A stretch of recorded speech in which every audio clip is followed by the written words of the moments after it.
believe if you cannot take what I say, that you have to take my body and drink my blood. If you cannot take it, go. Take it or leave it. Kasi ito kay Pedro, Lord, you have the words of eternal life. Where should we go? Thanks, Pedro. Nakapirma mo? Ya. Nakapirma mo? Oh, Di mo pirma. dito ka tong sa Il-Ilion. Now, Akres. example na Akres. sa that spirit, meaning anang teach you everything Huwag that mas will taas. bring you to remember that Jesus, through the Holy Spirit, will teach us for correct understanding of His teachings. And third, to ensure, to make sure continuity and identity of understanding in the midst of changing conditions and circumstances. Dugay na kayong itulog na sa Ginoo. Nagkausap-usap ang panahon, nagkausap-usap ang kondisyon sa kalibutan. To make sure that even with the changing conditions and circumstances of our time, magpabilin ang atong pagsabot sa gitudlog sa Ginoo. Now, concrete kayong example na ni kining marriage. Diba? Nagkusap-usap rin atong panahon. Nagkusap-usap niya, mausap pagbayatan nga madata sa dagan sa panahon. No, darawa, nga naman nga kaniadto, kita, di ba kita musulot ng mga nagdaan, usap, opinion. Di lang ginisipay na mo. Karoon, kung muna lang tayo, hapit tanan na ang kasunod dito sa Nicolas, buniagan, nanay patadaan, usap opinion. Before, there's a changing. Ya, grabe lang, ang nausapin nila ka ng mga nagdaro sa magbinyo. Kanang yung magbinyo ang lalaki, babae. Nausapin niya, sometimes, ato na nagidawat.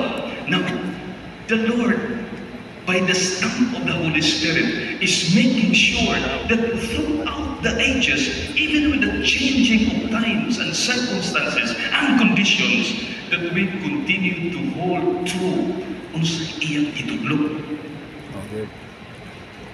Yung sa tingin itudlo na, klaro ba kayo? Diba?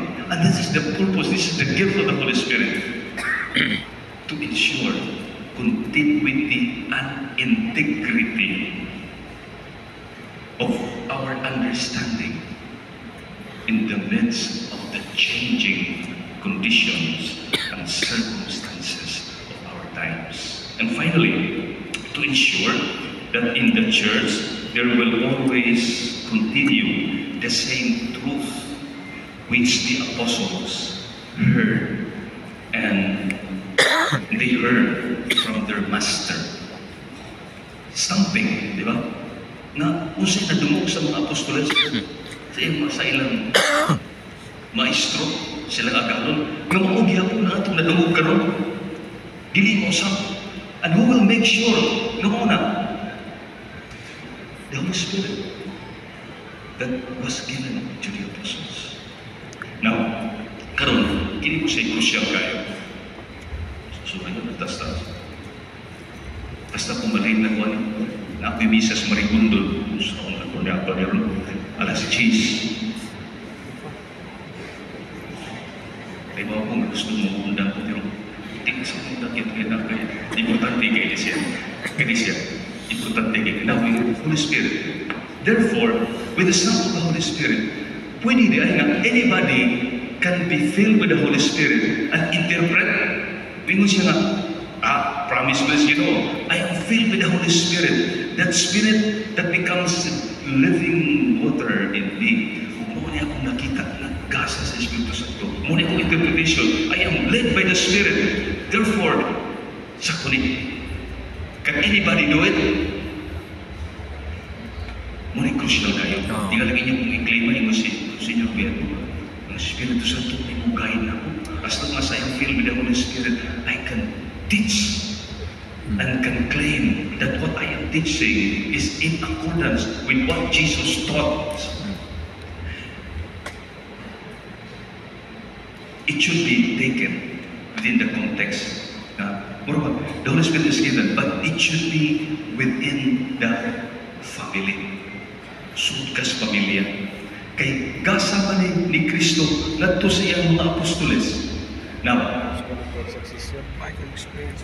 this brother Miguel, brother, kanino katigayonan? Inibihan na ni mo aning kalibutan. Bilin po.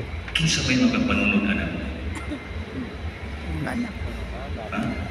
Pag imong anak, apitong silingan. Ano man? Abay labo. Pero yung tagang Abay silingan. labo pustan. May labo. Family. Succession. The inheritance that you have is only for your family. Within that family member, Jesus built his family.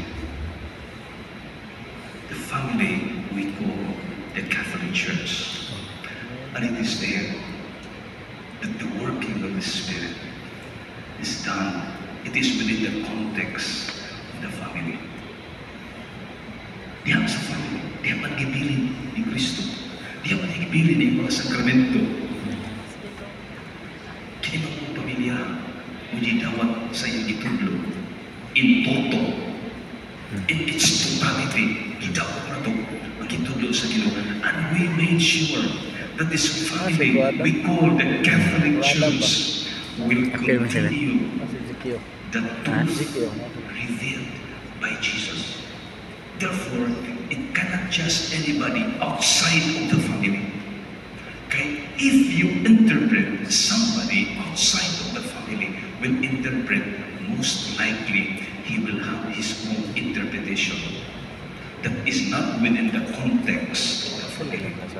Muna hinungdan, nga Protestant pinakabulag-bulag Ano akong gingon. because they Lisod kay ka Katoliko ka mo interpret ka di iya sa Protestante. outside of the family. Dapat pamilya na malibro sis na lang yung reflection na. None within the church. Letter of Paul to Timothy 1:3-15. Reflection daan.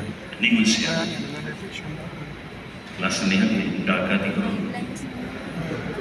Oo, Pag-inom ka sa gawaring mundo na baka masipiyat sa tulog mo sa simbahan ba?